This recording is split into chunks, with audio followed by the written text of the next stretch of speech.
welcome to Resilient to the Bone. My name is Marcella Eversole. I'm a soul level astrologer and very happy to be here to talk a little bit about the year of the snake, the eclipse, and introduce you to Lexi Alma. Hi, I'm also really happy to be here with you. Really happy to be co-creating with Marcella. And I'm not going to talk about astrology, but I've always wished to do the work that I do with an astrologer in the room, and that's about to happen. So quite thrilled about that. You're going to talk about the inspiration and I'll fill in from there. Sure. So Lexi and I have been working together for almost a few, like 3 years now. And like Lexi said, she's always wanted to be able to bring an astrologer into the room.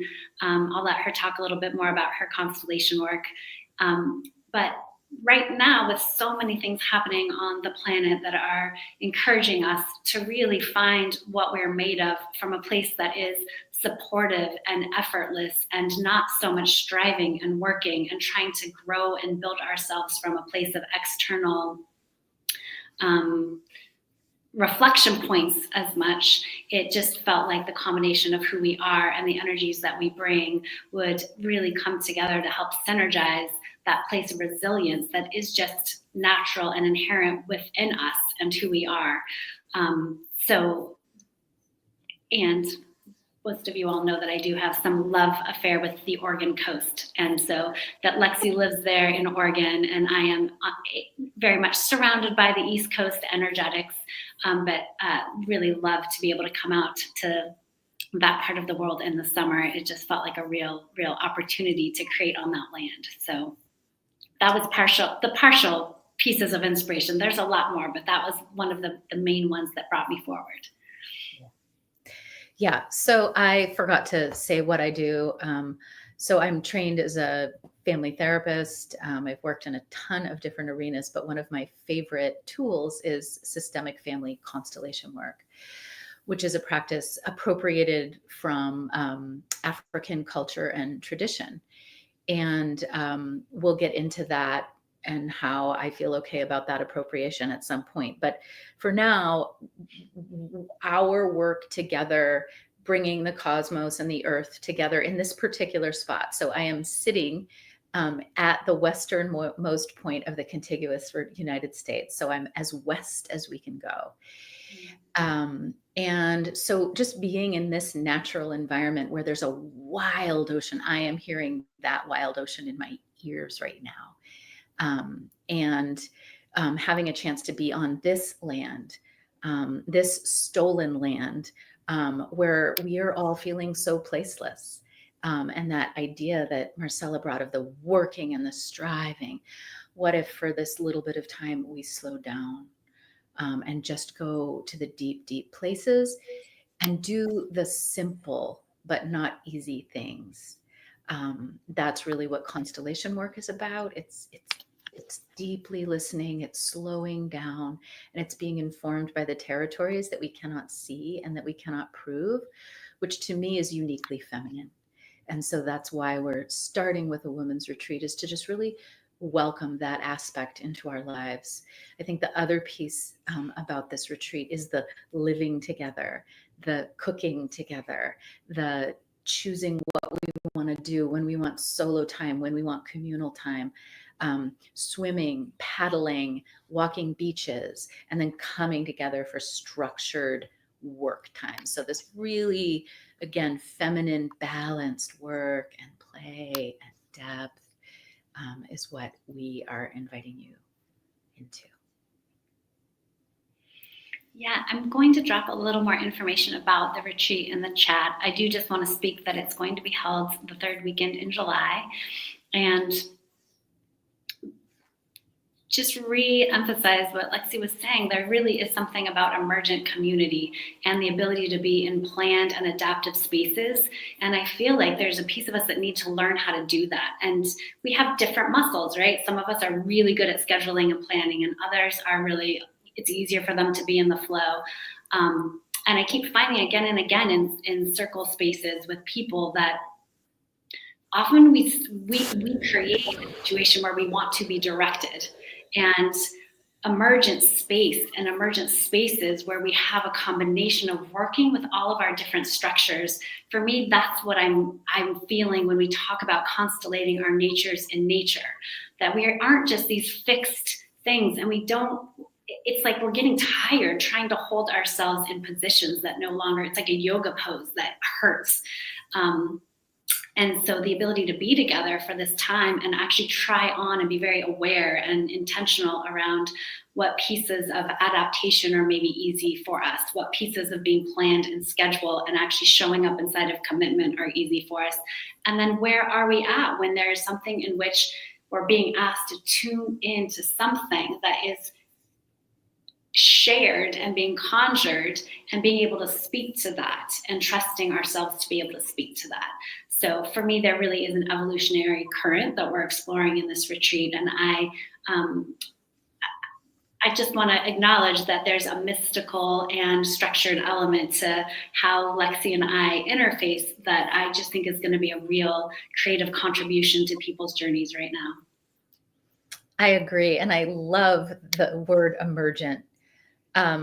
Like it or not, you signed up for living in a time where a new culture, new paradigms, and archetypes are emerging and changing quite rapidly.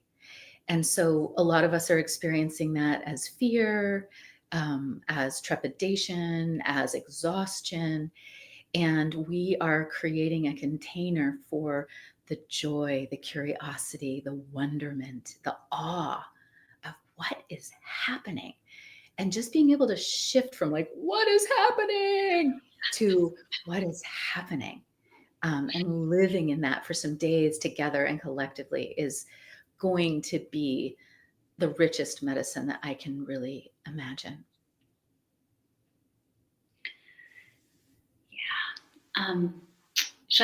I wanted to share a little bit about the astrology. So we're in an, I want to say, a sort of extended astrological moment right now that I believe is going to be carrying forward through the rest of this year in some ways. So first off, we have an eclipse that's happening tomorrow. For those of us on the East Coast, it's a partial solar eclipse, and it will happen around 6:58. Well, not around. It will happen at, well, yes, it will happen around 6:58 a.m. because depending on what part of the eclipse you want to see, you can be in a flow with that. Those that are on the Pacific coast basically won't necessarily be able to see it because it's going to be too dark, but it will be happening at 3:58 a.m. And I just want to simply say that the themes that I see associated with this eclipse really have to do with the piece of us that pushes for kind of more rigid identities and identifications, and that there's just a letting go process that's being asked in terms of letting go of some of those rigid ways in which we think we have to be something. And that is really supported by being with the year of the snake this year, which is allowing us to do more shedding. And so the way that kind of comes together, and I feel is going to be enhanced during this retreat, is that you have one cycle that's helping us shed and let go. The snake kind of moves to the inside and then moves back to the outside again. Sometimes we can get caught on those external outer pieces during these year of the snake rites of passage, I'll say, but then it moves back into the inside again. And so there's really this inner outer kind of introspection that's being supported. And so as we find something truer on the inside, it helps us slough what's not true on the outside. So this eclipse is really anchoring what I'll say is a collective piece of the journey that we'll be able to work with in more intuitive and communal ways, which for me is really important because it's hard to really trust what we're made of in isolation. And Lexi, I just want to say, everybody who comes gets to sit with you and have a reading. And so if you're loving Marcella's way of bringing the stars and the cosmos and how she does that, like that's part of what happens is prior to the constellation, you and Marcella will sit and she'll bring you some of your material forward through her lens. And then what we get to do is work with all of that as a community. So it's a whole other layer that I think is going to bring so much depth. So thank you. And I'm just going to drop a little bit of the information on the new moon in the chat for anyone who wants to be able to have that more easily accessible. Wonderful. So I want to turn it over to you. I'm not sure if you still feel open to offering meditation or something that is like a... Yeah, great. Yeah, so, part of what I bring, and we will be definitely bringing together, is ceremony, and is our practical things, like how do we presence ourselves right here? So even in the thrill of emergence, we have to emerge from right here. So, this daily practice, light a candle, super simple. But I do have a meditation that people who've worked with me are really familiar with. Each piece of this can just help with homing. And so I'm going to do a small version of that and just ask you to come inside, whether you close your eyes or you just kind of bring yourself inward a little bit, that part of the snake, the inward part, and find your breath. You're already breathing. But when you find your breath, your state of being shifts. So just allow that. And this is effortless. And from breath, notice gravity. Feel that there is indeed a gentle downward force cleaning you, and that we can actually notice it and feel it. And as we do, we settle down, taking our place right here, which is the only place we ever really are. So breath and gravity. And from gravity, find your bones. In every language through time, our bones have been referred to as more than just our structure. Our bones is a source of wisdom. It's a portal. It's our access point to our lineage and to the streams of wisdom that we have, that are ours, that we can't prove.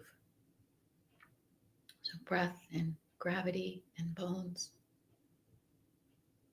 And then up to your heart, maybe even take a hand and place it on your heart. A lot of times when the word heart is spoken, we all leave our bodies. And so this practice brings us to the heart inside of you that is absolutely fine, beating away, and has been since days after your conception, and is likely to beat for moments after you take your last breath. We've all signed up for tending to the heart of the world, but we must do that from home. So whether you're listening to your breath or remembering that you're held by your planet, or tuning in to the depth of your being and the streams of lineage and wisdom through your bones, or simply remembering that your strong, perfect heart, even if it's a fluttery one, is well. From here, we can return to the world and show up in our service and our fullness.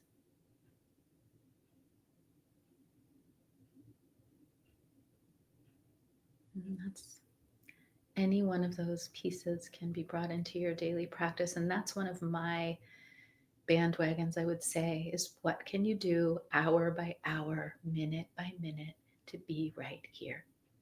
To keep the complexity of what's happening simple. Take the next breath. Remember where you live. Find your bones.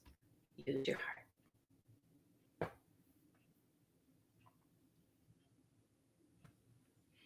Wow, thank you. I just have to say that my inner child really loved the way you say, settle down. Yeah, it's not a scolding. Totally. My inner child was like, Oh, invitation. that's the part of me that surrounds myself with a lot of Indigenous wisdom keepers and elders, is because I find that they have a way of mothering and speaking that has an authoritative holding to it without it having the same energy that comes with it. And um, I just wanted to thank you for that. That was actually really nurturing. I feel like I really received a lot of love. That part of me that's been told to settle down received a lot of love through that. Good. Well, I think that our retreat is about a huge exchange of love, and that we both have that and bring that in really different but synergistic, as you said. And on that note, it sounded like you said centergistic, and I was like, oh, I love that. Like that's a new word. Like that's one of our themes, I think. Mm-hmm. Centergistic, right? So we're not too far out. We're just like right here doing the alchemy. Mm-hmm. Oh, I do. Well, it is interesting, right? I've always been moved by language and this piece of, for example, like that we've turned self-centeredness into egotistical. Those Mm, things don't necessarily have to be the same. And so I think so many of us have been talked out of ourselves yeah. with all the collective conditions. And I appreciate the way that coming together in community where we can be sensitive to other, but also be supported to include ourselves in that process of our own sensitivity so that that synergistic Yeah. connection point can help us navigate so that the Aquarian age doesn't actually pull us into the dark side of Aquarius. Technology, the year of the snake often can take us into some of the darker parts of our own sort of inquiry because the snake actually really is interested in extremes. And so it does feel important to speak to the place that I hold myself, and I want to invite others to hold themselves accountable for being true to their own nature and let that actually be something that the darker forces have to resist. I love that. And the darker forces have a place, and we welcome, allow, and encourage that in what we're going to be doing. And I also want to just come back to the elements because I'm still hearing a roaring ocean. Um, the strength and the forces that we're going to be immersing ourselves in can contain the bigness of the shadow and the light in a different way. And so I feel like the actual physical environment we're placing ourselves into is going to create so much more space for the fullness of that inner and outer snakeness in each of us. I have one question for you before we sign off, Lexi. You have been managing land, stewarding land, I'll say, and tending to both nature and community for a long time. I would just love if you wanted to share a little more about your philosophy of community or how you see what we're going to do serve kind of a bigger picture, because not everyone has had the kind of experience you've had in tending. There's like some special ways you've been tending. I think a lot of young people and a lot of older people feel that call to be tenders and to be care for both community and land. And I would just love to have you share about that. Thank you. I mean, it almost sets me weeping. The privilege that I have of having places to care for and land to walk on and to know deeply, none of which I should have, but I do. And so I hold that so deeply and tenderly. And so the two places that I get to live between the mountains and the sea are built for community. So there are people coming and going all the time. There's a kind of quality of communal living that I've been doing for many, many years, of multi-generational living, and of walking very gently on the land. And so while we're together here at the sea, first of all, I've built it for communal living. So it's like there's a flow of a shared kitchen and people can take care of themselves to a certain extent. And there's privacy, but there's communal spaces. So that co-living, again, to me is just critical that we get doses of that. and that it wakens up in us so that we leave knowing it's what we need. People talk about wanting community, but like it's doable. We're in kindergarten with it, but it's in us. People have lived together longer than we've lived apart, and it's time to come back together. So all of my retreat inspirations and gather inspirations are to seed something in us, to wake something back up in us, that we stop allowing nuclear life and the isolation of that to be the only path we see. I hope that answered it and wasn't too tangential, but the love of the land and the love of community is deep in me. And the ability to sort of help people navigate that is something that people can count on when they're here. That's great. Thank you. Thank you. And I do want to open it up for some comments. If anybody has any comments or questions, I know these technologies are not always easy for us to operate, myself included, so I'll do my best. But I just wanted to open it up if anybody has any questions. I don't know, do you want to share anything else about the specifics for the retreats before we hop off? We're going to have another chance to chat, and so maybe we can sort of feel into what we said and what we haven't said. I mean, to me, there will be a beautiful balance, that's our intention, of structure. We know when we're going to be in community space and doing our specific work.